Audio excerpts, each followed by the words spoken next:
Much shocks, and as we close out week 6, let's have a look at the table and see where our teams have landed after a crazy week 6 of matches. Alliance, of course, continues to be untouchable with another perfect week, and their 5-game winning streak now keep them in first place at 12 wins and 2 losses. SK Gaming is still in second, although they're now 3 games off the pace at 9 and 5. Yeah, with the exception of Alliance winning today, every other game was considered somewhat of an upset.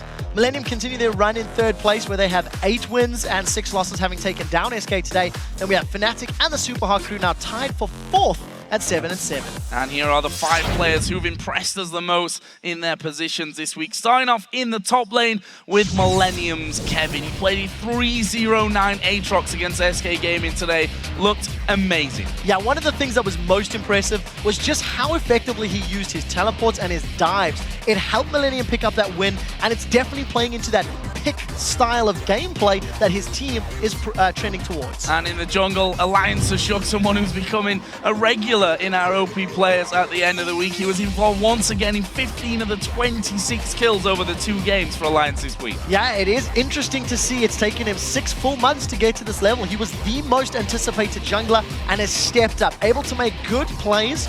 Arguably, though, it's the rest of the team that are really doing such a great job in helping Alliance win. And you might be right about that, because we have Froggen in the mid lane as well from Alliance. He had a 10 KDA in the 2 wins this week after playing an Orianna that had better stats today than in 3 games from the Spring Split and the Twisted Fate. Yeah, and of course that Orianna CS like a monster. 606, he hit 300 CS at 23 minutes and 23 seconds. He also picked up that epic triple kill down in the bottom lane. I think Froggen is even surpassing his Season 2 form in this split.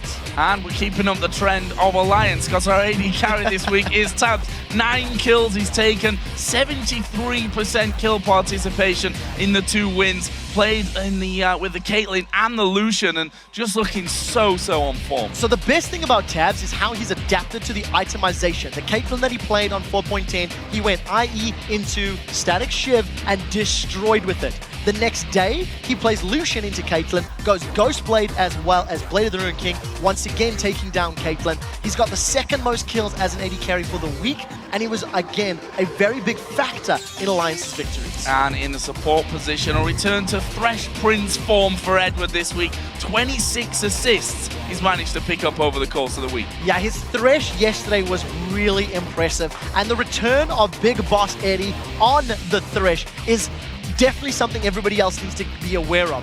In the laning phase, this is the best we've seen Edwin and Genja in terms of syncing up and being an aggressive, scary bottom lane since his return to Gambit at the beginning of the year. Problem is, for the team, the rest of the lanes are not as scary right now. And of those players, we've selected Tabs as our MVP for the week. As I said before, such an incredible week he's had with a 19 KDA with Caitlyn and Lucian. We also have a video clip of Tabs getting a kill on Cottonex in the mid lane after a dragon fight. Yeah, this particular kill that I'm almost sure happens, he flashes and gets that headshot proc if memory serves. This was our first real taste of the terrifying Caitlyn that Tabs could put together. And earlier today, he was talking about those 3 hairs on his neck beard that he needs to shave off, and demonstrating his mastery of Lucian with the new itemization and the new playstyle. I'm excited to see how he continues to play because of how drastically different this role is in the patch. Well, really looking like he's having fun, and that's one of the more important things here in being successful, I think, as well. And guys, don't forget, week 6 of the North American LCS starts tomorrow with a matchup between Team Solo Mid and Counter Logic Gaming, followed by Complexity versus Cloud9. Then Evil Geniuses will go up against Team Curse, and Team Dignitas will face LMQ. Those matches start on Saturday at 9 PM Central European Summer Time, which is 12 noon Pacific. And the European LCS broadcast will be back next Tuesday, note the date, July the 1st, with our 2nd Super Week of the Split, and we'll begin things with SK Gaming versus Gambit. The 16 games that week will kick off at 5 PM Central European Summer Time, which is 8 AM Pacific. And of course, we look forward to seeing you guys then. But up next, we're going to send you over to Freak and Zyrene with the European Challenger Series Round of 10 play.